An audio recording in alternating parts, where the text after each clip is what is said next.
some workplace, and then you're a good UN citizen because you're a producer and a consumer. It means you're a taxpayer as well.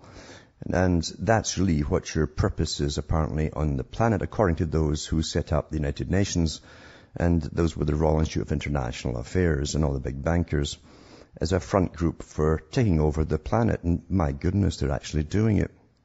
And of course, they wanted a world that was run by experts, rather than have people live the way they wanted to live, think what they wanted to think. No, they'd teach them and train them. They call it adult education, continuous adult education through the media. You're upgraded all the time in the latest political correctness. And the children at school are being utterly brainwashed into sustainability. Someone sent me one of the latest cartoons to do with sustainability, and it was about robots, of course. Robots that made little clicking sounds and whistling sounds like some sort of teddy bear, I don't know. But, of course, it's designed for them to really identify with. And the robots were the slaves of these fat people who couldn't get off the cars that they kind of lay upon.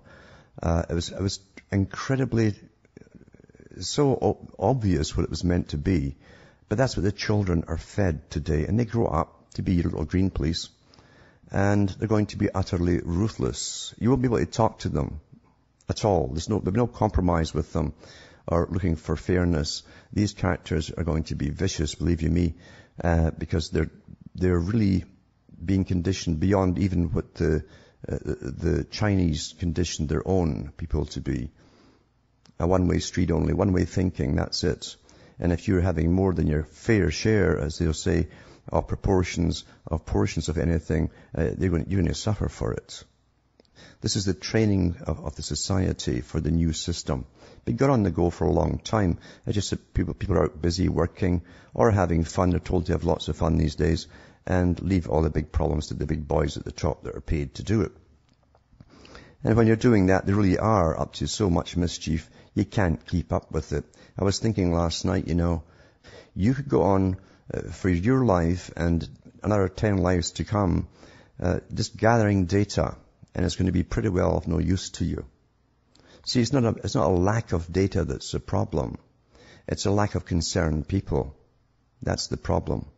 And I've always said that those who resist this change, you see, really don't fit into the elite who are bringing it on and who are ordering it all and paying for it all the indoctrination and all their NGOs. They don't fit into the crowd either. The crowd will always go the way they're steered to go by those that own them. And I mean own them. So you don't belong to either group, you see, and there's nothing set up in the system for you and your own kind. That's the problem. The reason they chose democracy is because the public will be steered to vote the way they're told to vote. That's why they call it democracy, really. It's the easiest way to get them all on board with something, because they go for the politician who's put out there to promise them more than the other politician. It's all a show for the public. They know who they're putting in before you even hear the names of presidents and prime ministers.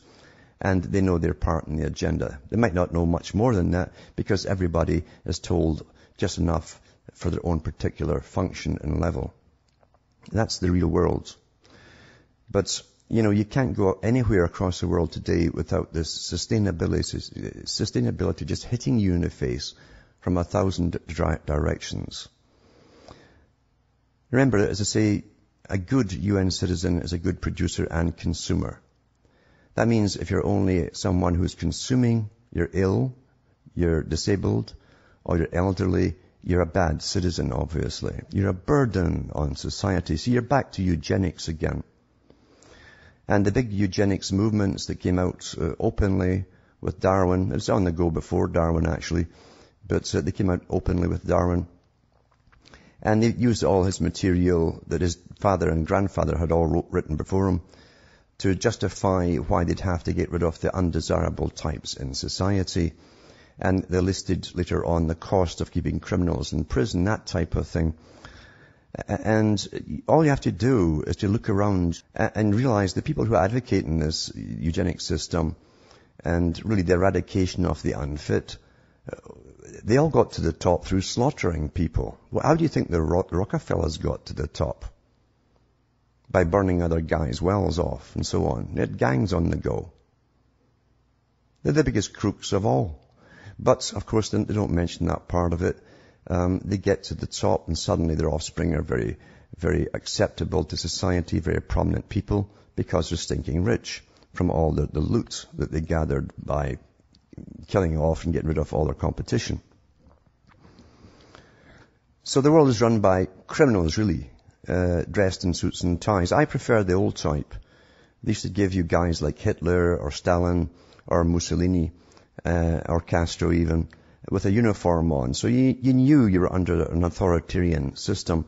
This way they do it in business suits, you see.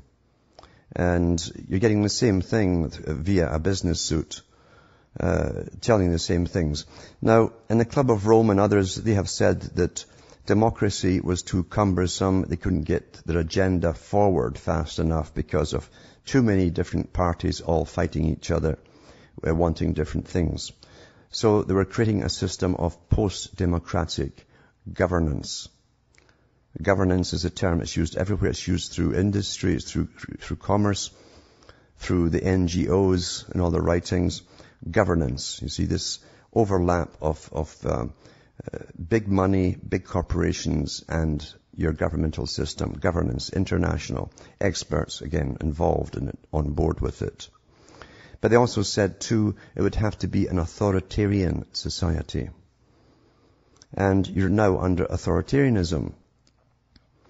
And you'll be taught more and more of this authoritarianism as time goes on, as they push more and more laws that are going to really tick you off. And you'll pay extra fees and fines for different things that are coming down the pike. But you'll get used to it pretty well. Because as they know, as Darwin said, the man is the most adaptable species on the planet. And those that just want a good time and to be left alone really won't notice it very much. They'll just pay up their extra fees and so on. And obey the latest laws, and don't say the certain words, and don't call people certain names and stuff like that. Whoever it happens to be, they'll all be on board with the political correctness, you see, which stifles all kind of speech completely. You know, when the Soviets came in under the Bolsheviks, and really the Bolshevik revolution was a coup. It wasn't really a revolution, it was a coup in the middle of the night, when a gang of guys took over the socialist parties overnight with machine guns and a well-trained, small, very small army. But the first laws they passed were the hate laws. Believe it or not, hate laws, because they didn't want people asking questions about why one particular people seemed to be running everything in this wonderful new Soviet type of democracy that they'd hoped to bring in. And people caught on very quickly what would happen if they did.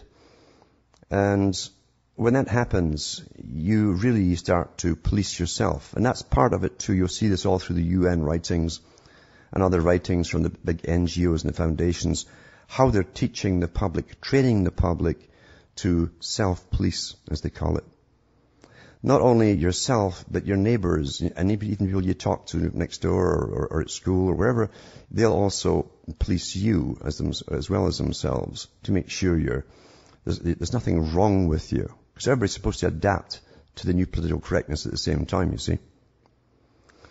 This is the world they're bringing in. Even in Britain, they brought in, as I say, I mentioned this yesterday, the new communitarian system is going in fast, where little communities will then have the little local representatives, but they'll be under expert guidance, you see, because their leaders will be supplied to them.